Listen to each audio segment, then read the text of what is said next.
What's up guys, Joel here on All Wheels Drive. In this video we'll be installing the Pioneer SPH-10BT, which I did an unboxing video of last time, in my 2005 Chevy Cobalt coupe. I have the base model, so it's relatively simple. I don't have OnStar or steering wheel controls or anything, so it's pretty straightforward. Really you're just matching colors, but I'll demonstrate that starting now.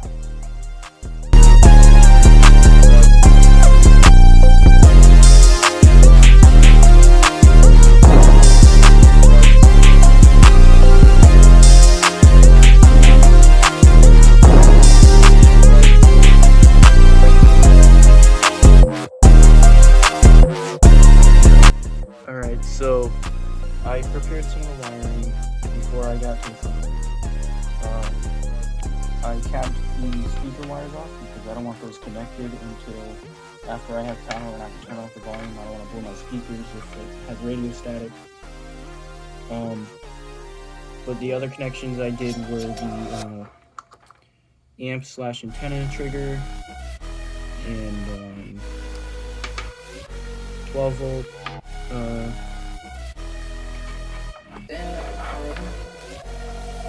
accessory power, and I forgot what the orange is, but I have a picture to show you guys the color codes I found. So from here it's just matching colors from the Pioneer harness to this pack car adapter harness.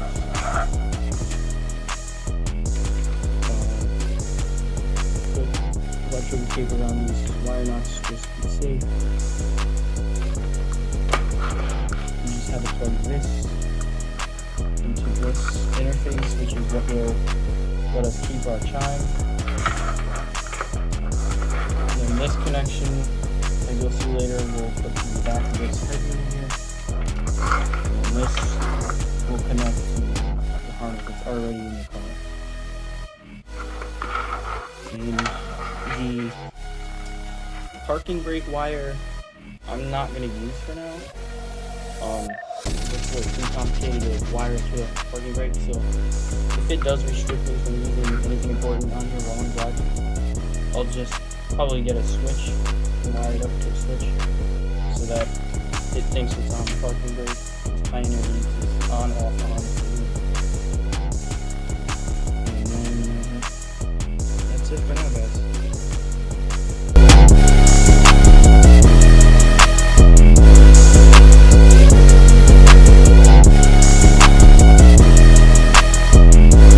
Guys, so the first thing you're going to want to do is disconnect the battery for safety reasons, of course. Mine is in my trunk.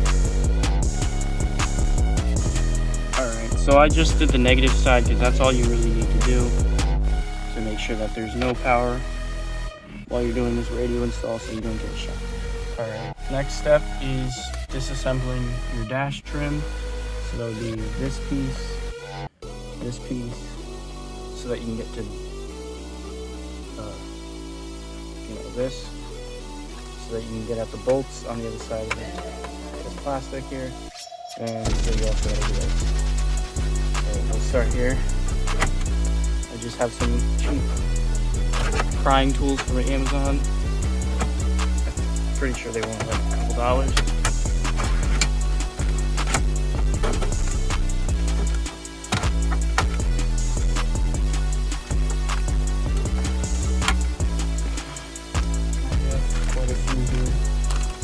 Out. So maybe if I move that one in there, pry it from the other side.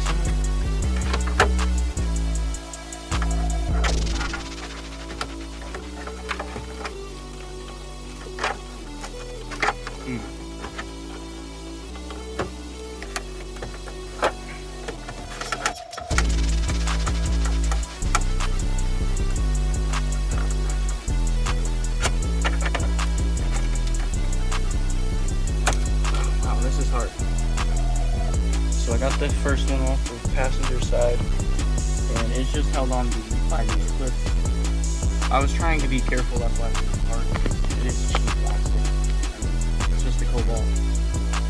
So it felt like it was going to break. But continue on this side now.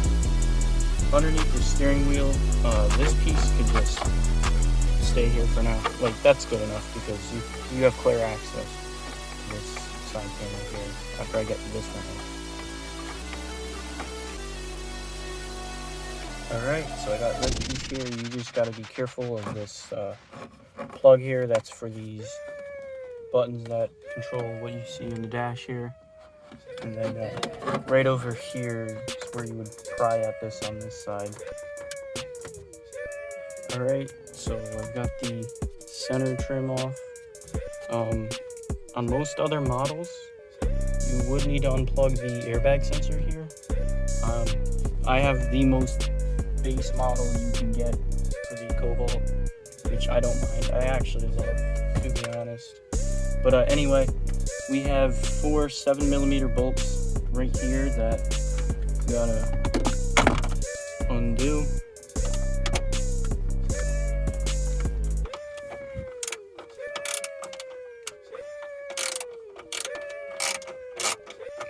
They don't take much to become hand tight, but they're pretty deep in there, so I'm gonna keep cranking.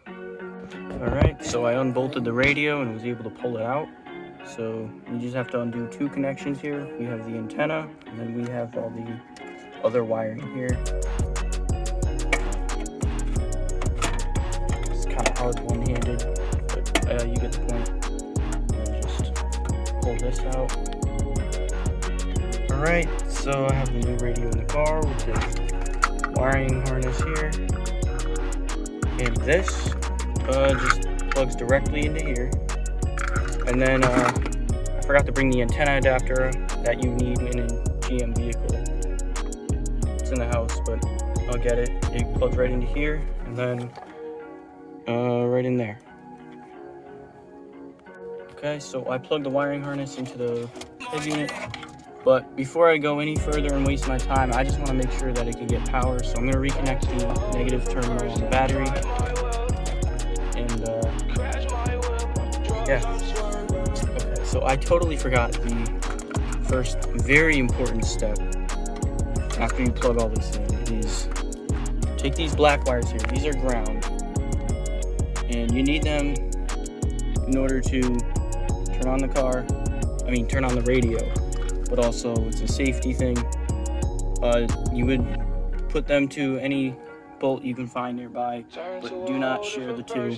I have one coming from the Pioneer harness, and then another one somewhere on this pack harness.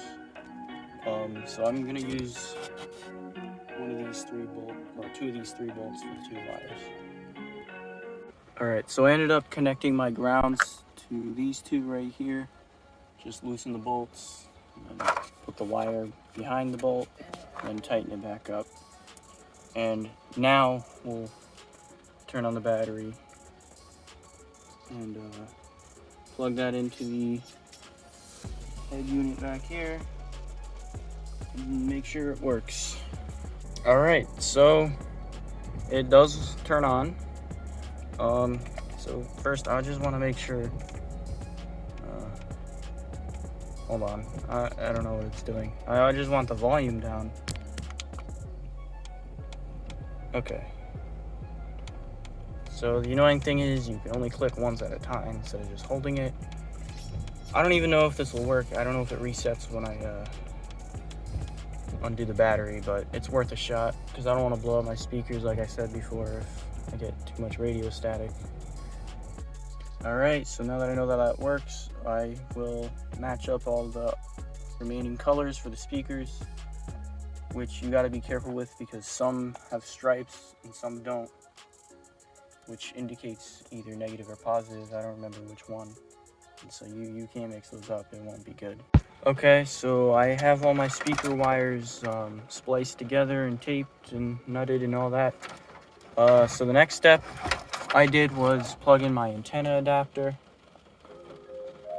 and then now I want to mount my microphone right in my steering column, like right here. I don't know how well you can see that. And then I snuck it through this hole here while I have the dash apart, and it goes behind the head unit. And then just tuck it all back in, put it all back together, and get the car back on. Alright, so dashboard is back together with the same same four 7mm bolts. You just do one at a time, a little bit at a time, so that you don't over torque one side and it screws up the other. You gotta do a little bit of each at a time. And then for now, you just put your dashboard back together. And then I'll reconnect my battery again and it should work. All right, battery reconnected again. So moment of truth.